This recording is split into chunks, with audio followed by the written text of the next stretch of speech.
기도 자리에 나오신 여러분들을 축복합니다. 우리가 기도하는 이 시간이 가장 귀한 시간이 되길 바랍니다. 기도하는 시간이 즐겁고 또 기도 응답이 우리 마음에 만족과 기쁨을 줄 때 귀한 시간이 될 줄 믿습니다. 아침에 교회 나오는데 안자매가 아침이 좀 늦은 시간이에요.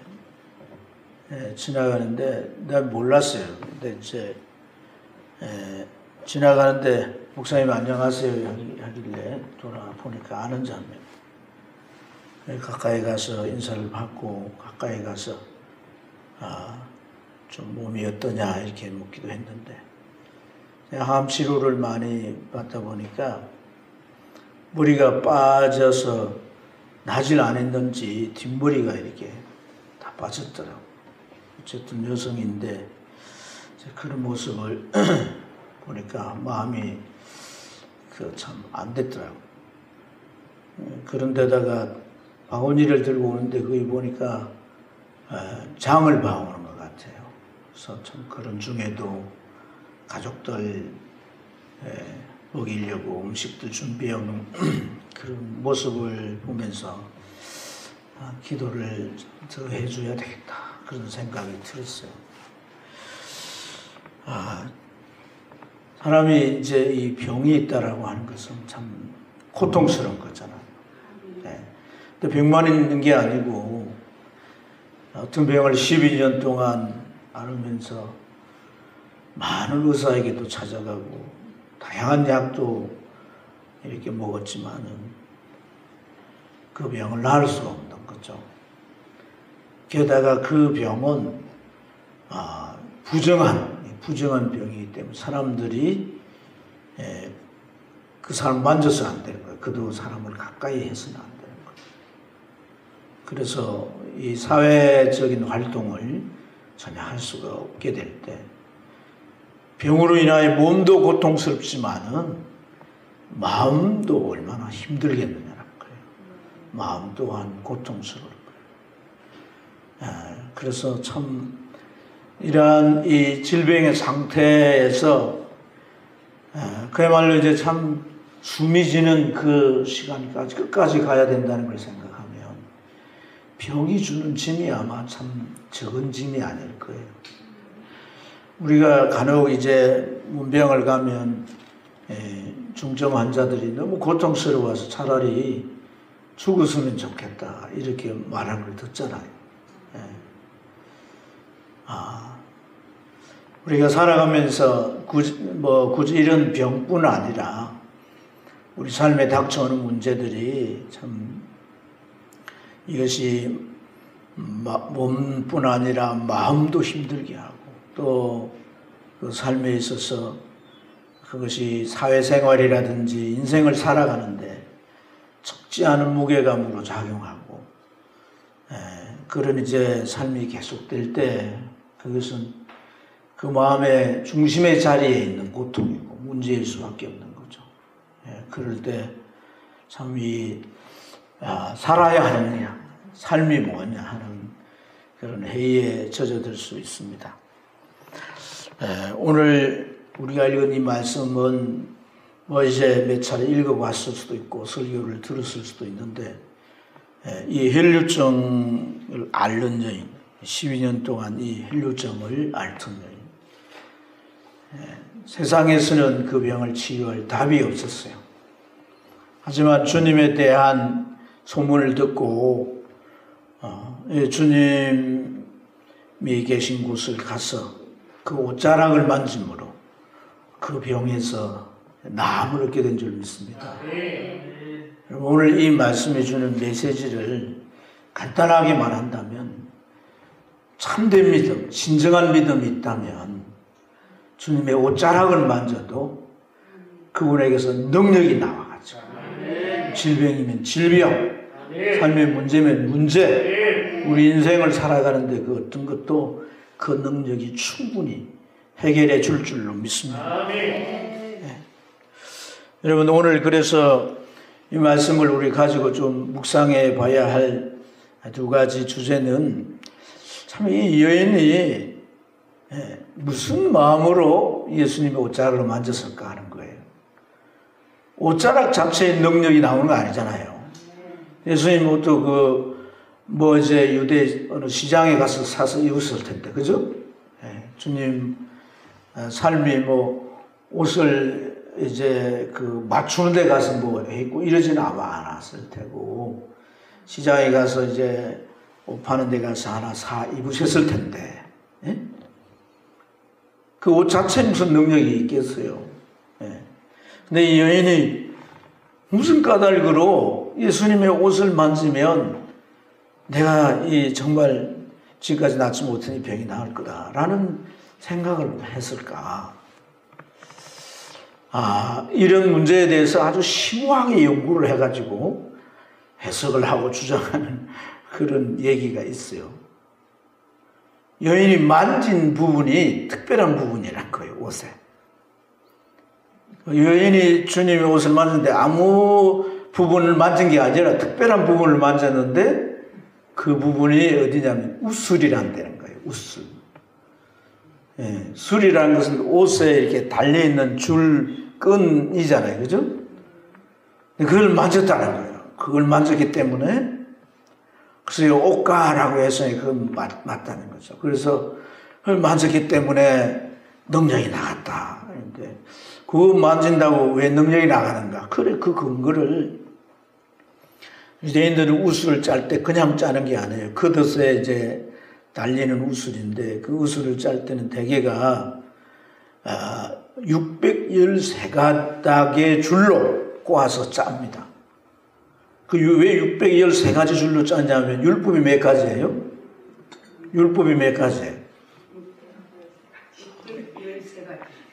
힌트를 주고 답을 주고 묻는데 어쩌란 말이에요, 어쩌란 말. 율법이 613가지 조항이잖아요, 그죠?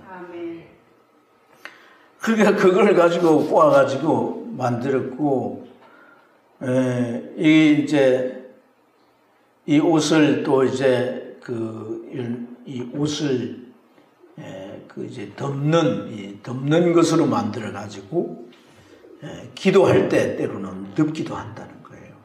그러면 말라기 4장 2절에 나오는 치료의 광선이 발에서 그 병을 낫게 한다. 이런 믿음이 유대인들에게 있었던 거죠. 그래서 이 여인이 이 하나님의 말씀을 상징하는 이 우슬을 그걸 만지면 하나님의 치유의 광선이 나와서 낫게 된다. 그런 믿음으로 만졌다. 이렇게 이제 해석을 해가지고 얘기해 주기도 합니다. 참 그런지는 모르겠어요. 천국 가면 이제 여인에게 따지고 물어보시면 될 것 같고요.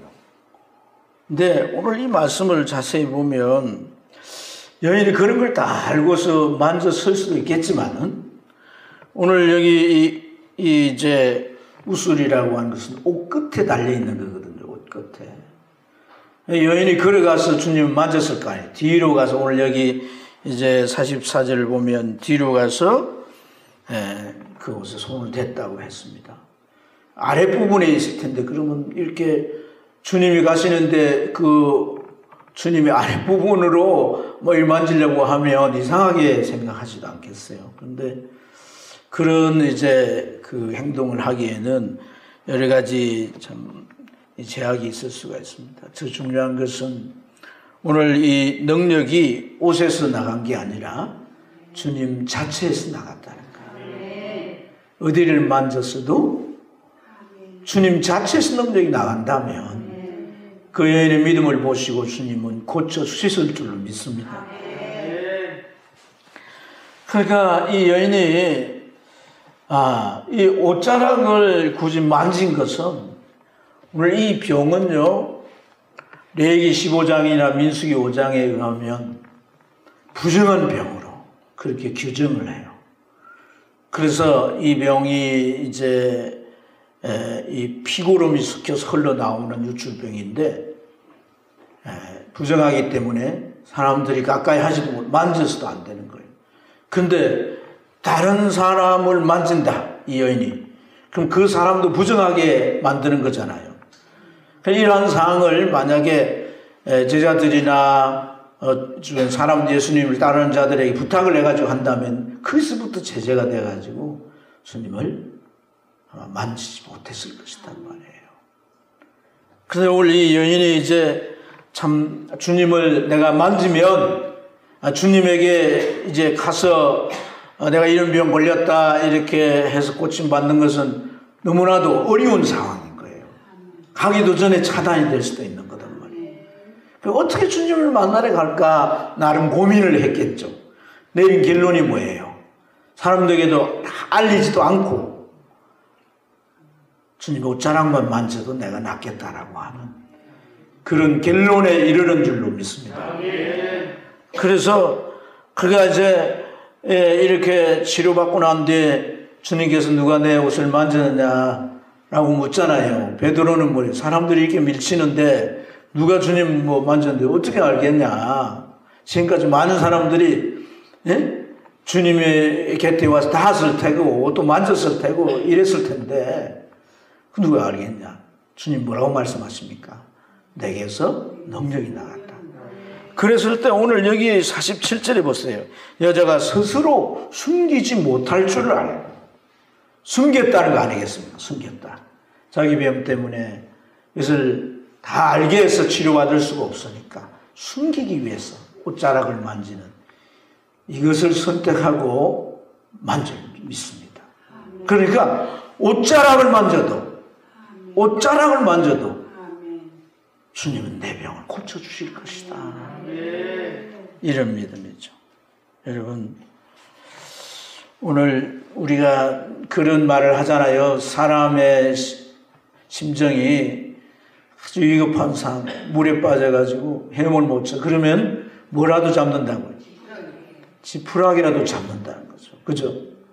그러니까 사람은 이 다급하거나 어떤 상황에 절박하게 되면 뭐라도 말이죠.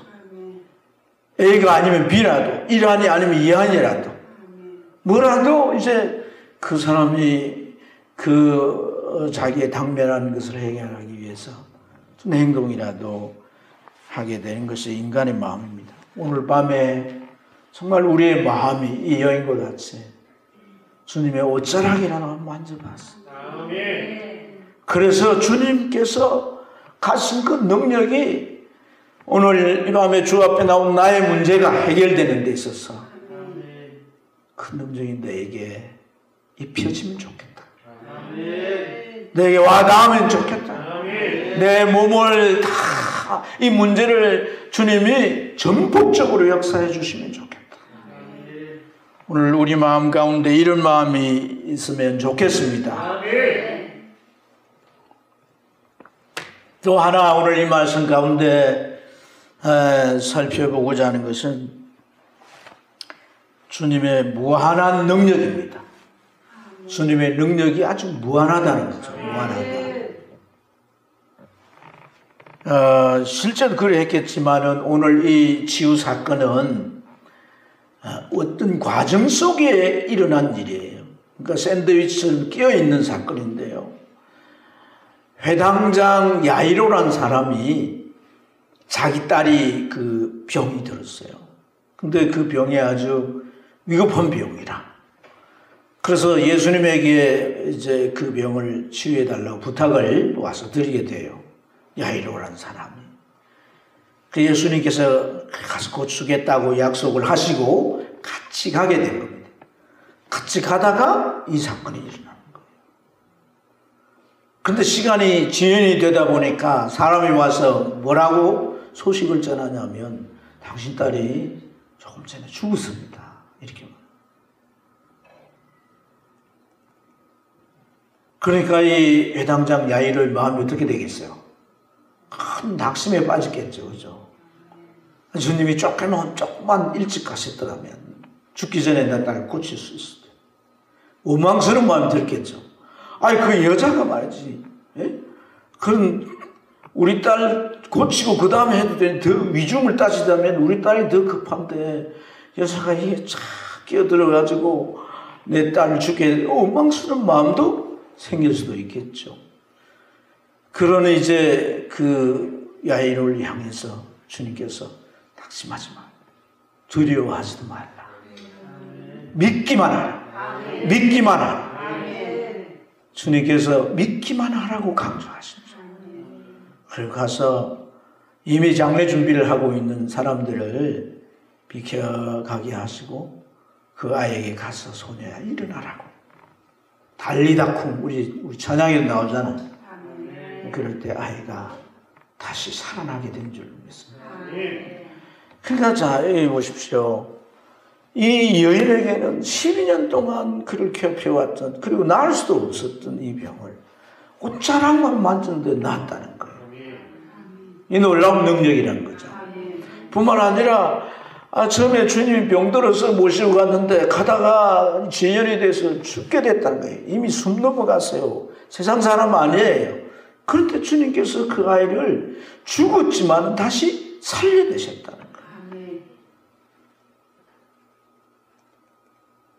이것은 세상에도 찾아볼 수 없는 능력이죠.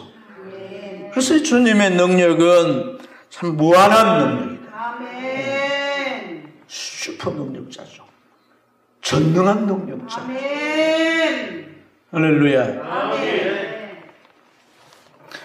오늘 우리가 이러한 말씀을 통해서 정말 우리 삶에 크든 적든 어떤 문제든지 간에 사람들이 그것을 어떻게 해석을 해서 평가를 하고 결론을 내리든지 간에 주님이 가지신 능력은 다 해결할 수가 있다라고 하는 것입니다.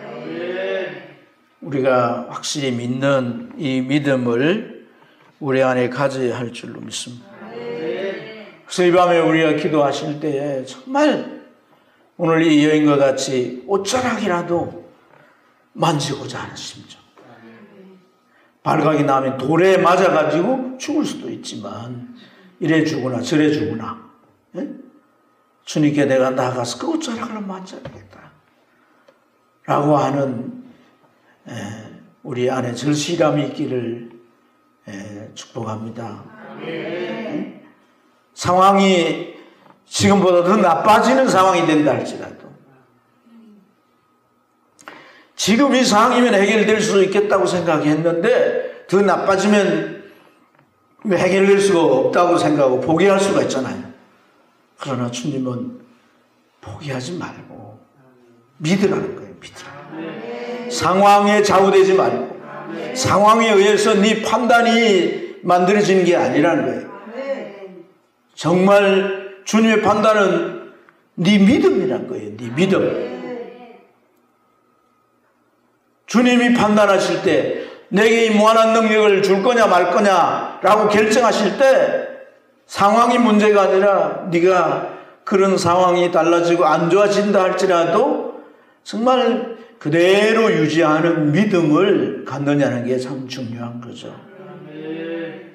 그래서 오늘 우리가 정말 이 주님의 전능하심에 대해서 조금도 의심이 없는 그런 믿음을 가져야 할 줄로 믿습니다. 세상이 이제 마지막 때가 가까우고 악해질수록 우리에게는 영적 장벽들이 많이 생긴다는 것을 우리가 알아야 합니다. 영적 장벽들. 그 영적 장벽들은 우리에게 어떤 느낌을 주냐면 하나님이 너무 멀어졌다는 느낌이 들고 하나님이 보이지 않는 분으로 느껴지는 그런 상태가 됩니다. 주일날 제가 준비한 말씀이 이제 그런 부분에 같이 나누길 원하는데요. 이것이 뭐냐면 말세에 주님이 예고하신 하나의 현상인 거예요. 마지막 때가 되면 정말 마치 그 비 오기 전에 이 온 하늘이 캄캄해지는 것처럼 우리가 영적인 장벽들이 여기저기서 발생해가지고 정말 하나님과의 그러한 이 관계가 느슨해지고 멀어지고 그러면서 이 마음에 답답함과 함께 영적인 캄캄함이 임할 수가 있다. 여러분, 아브라함이 하나님 앞에 제사를 지낼 때 하나님이 제사를 안 받으시잖아요. 그래서 어찌합니까? 솔개가 자꾸 그 위를 맴돌고 재물을 낚아채려고 하잖아요. 그리고 해가 점점점 어두워져 가니까 이 아브라함의 마음에도 캄캄함이 찾아오는 거거든. 캄캄함. 그래서 찾아와서 하신 하나님의 말씀은 축복의 말씀이 아니잖아요. 축복의 말씀. 그게 문제가 뭡니까? 쪼개지 않은 재물이 있었다는 거죠. 쪼개지 않은 재물. 많은 이 장맥들은 우리 안에 또 하나의 문제를 만드는데 죄가 있으나 그 죄를 해결하지 않아. 내게 문제가 있으나 그 문제를 하나님 앞에 가지고 나아가지 않는. 내가 살아가는데 이 정도면 그래도 적당하게 살겠다고 생각하고 신앙도 적당하게 하려고 하는 그런 마음들. 그런 쪼개지지 않는 것들이 참 가득 차 있을 때 그것은 영적인 상태를 캄캄하게 만들 뿐 아니라 하나님이 주시는 경고가 뭡니까? 네 후손들이 저 애굽에 가서 노예가 될 것이라고 말하잖아요. 영적으로 어두워지면요, 우리가 그냥 신앙생활을 잘 해가는 게 아니라 뭔가가 나를 메어버리고 뭔가가 주인 행세를 하면서 나를 이리도 끌고 저리도 끌고 다니는 것. 그런 것에 우리가 노예가 되고 마는 거예요.